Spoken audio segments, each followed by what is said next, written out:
Furniture വിപണന രംഗത്ത് 13 വർഷത്തിലധികം നിലമ്പൂരിൽ പുതുമയുടെ പ്രൗഢ വിസ്മയം ഒരുക്കിക്കൊണ്ട് വിശ്വസ്തയോടെ പ്രവർത്തിച്ചു വരുന്ന ന്യൂ രാജധാനി ഫർണിച്ചർ കീർത്തിപ്പടി നിലമ്പൂർ. നിങ്ങളുടെ ആരോഗ്യം സംരക്ഷിക്കാൻ ലോകോത്തര ബ്രാൻഡായ ഹെർക്കുലീസ് ഫിറ്റ്നസ് എക്യുപ്മെന്റ്സുകൾ നിങ്ങൾക്കും സ്വന്തമാക്കാം. Wellnex fitness equipment sales and service near Seethi Haji stadium, Edavanna.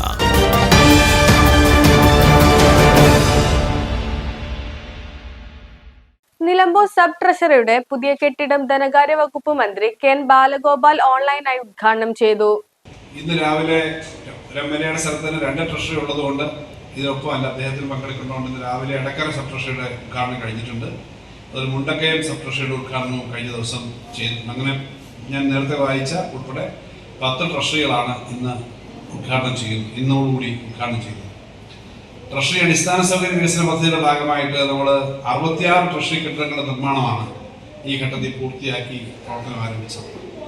അതിനകത്ത് ഈ പദ്ധതിയുടെ 4ാം ഘട്ടത്തിൽ 22 ട്രഷറികളുടെ നിർമ്മാണം ഇപ്പോൾ ഏറ്റെടുത്തിട്ടുണ്ട്. അതിലെ 10 ട്രഷറിയാണ് ഇപ്പോൾ പൂർത്തീകരിച്ചത്. ഇനിയിപ്പോൾ ഇടുക്കിയിലെ ജില്ലാ ട്രഷറി അടുത്ത ദിവസങ്ങളിൽ തന്നെ പൂർത്തീകരിക്കണം. കാരണം ഇടുക്കി മൂലമറ്റത്ത് നിന്ന് ഇടുക്കിയിലേക്ക് ജില്ലാ ട്രഷറി ഇപ്പോൾ മാറിയിട്ടുണ്ട്. അതുപോലുള്ള പ്രവർത്തനങ്ങൾ ഇനി പൂർത്തിയാക്കാനുണ്ട്. ചില ട്രഷറികളുടെ നിർമ്മാണം അതിവേഗം പൂർത്തീകരിച്ചുകൊണ്ടിരിക്കുകയാണ്. ട്രഷറികൾ വാസ്തവത്തിൽ സർക്കാരിൻ്റെ ധനകാര്യ പ്രവർത്തനത്തിൻ്റെ ഏറ്റവും പ്രധാനപ്പെട്ട പങ്ക് വഹിക്കുന്ന സ്ഥാപനങ്ങളാണ്.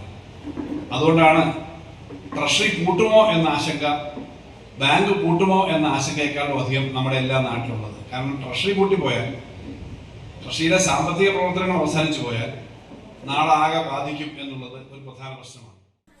നിലമ്പൂർ മുനിസിപ്പൽ ഓഫീസ് അങ്കണത്തിൽ നടന്ന പരിപാടിയിൽ ആര്യാടൻ ഷൗക്കത്ത് MLA അധ്യക്ഷത വഹിച്ചു. നിലമ്പൂരിൽ 976 കാലഘട്ടത്തിൽ ആരംഭിച്ച നിലമ്പൂരിലെ ട്രഷറി, ഈ ട്രഷറി എനിക്ക് ചെറിയ ഓർമ്മയുണ്ട്. ഞാൻ സ്കൂളിൽ പഠിക്കുന്ന കാലത്താണ്. അന്നത്തെ ധനകാര്യമന്ത്രിയായിരുന്ന KM മാണിയാണ് ഇത് ഉദ്ഘാടനം ചെയ്തത്. അന്ന് ഇവിടുത്തെ MLA MP ഗംഗാധരൻ MLA ആയിരുന്നു. അന്ന് ഒരു പ്രൊസഷനോടുകൂടി ഇങ്ങനെ വരുന്ന കാര്യം, എൻ്റെ പിതാവൊക്കെ ഉള്ളൊരു പ്രൊസഷനോടുകൂടി വരുന്ന കാര്യം ഞാൻ സ്കൂൾ പഠിച്ച കാലത്ത് എന്നോ നടത്തിയത് എനിക്കൊരു ഓർമ്മയില്ലെങ്കിൽ. അതിനുശേഷം അതിൻ്റെ ചിത്രം കണ്ടിട്ടുള്ള ഓർമ്മയാണോ എന്നോ എനിക്കറിയില്ല.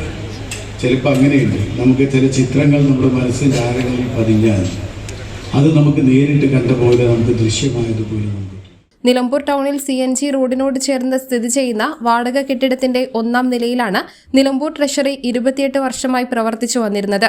3000-ഓളം പെൻഷൻകാർ ആശ്രയിക്കുന്ന നിലമ്പൂർ സബ് ട്രഷറിയുടെ പുതിയ കെട്ടിടം ട്രഷറി അടിസ്ഥാന സൗകര്യ വികസന പദ്ധതിയിൽ ഉൾപ്പെടുത്തി 1,68 ലക്ഷം രൂപ ചിലവഴിച്ചാണ് നിർമ്മാണം പൂർത്തീകരിച്ചത്. നിലമ്പൂർ ടൗണിൽ നിന്നും 500 മീറ്റർ മാറി നിലമ്പൂർ തൃക്കൈക്കുന്ന് റോഡിൽ 12.35 സെന്റ് സ്ഥലത്താണ് ട്രഷറിക്ക് സ്വന്തമായി കെട്ടിടം നിർമ്മിച്ചത്. PV അബ്ദുൽ വഹാബ് MP മുഖ്യാതിഥിയായി. മധ്യമേഖല deputy director PR Sindhu, Malappuram ജില്ലാ panchayat vice president AP Smiji, Nilambur municipality chairperson Padmini Gopinath, Nilambur municipality vice chairperson Shoukath Ali Koomancheri, Nilambur municipality councillor KT Francis Liji, വിവിധ ഗ്രാമപഞ്ചായത്ത് പ്രസിഡന്റുമാരായ Shameena Kanhirala, KP Anusree, Nilambur municipality standing committee അംഗങ്ങളായ മുന്താസ് ബാബു, മേരി ഷിബു, സുരേഷ് പാത്തിപ്പാറ, സ്മിതമോൾ, മുസ്തഫ കളത്തുംപടിക്കൽ, വിവിധ രാഷ്ട്രീയ പാർട്ടി പ്രതിനിധികൾ തുടങ്ങിയവർ പങ്കെടുത്തു. കെട്ടിടത്തിന്റെ ശിലാഫലകം ആര്യാടൻ ഷൗക്കത്ത് MLA അനാച്ഛാദനം ചെയ്തു. News bureau, Nilambur.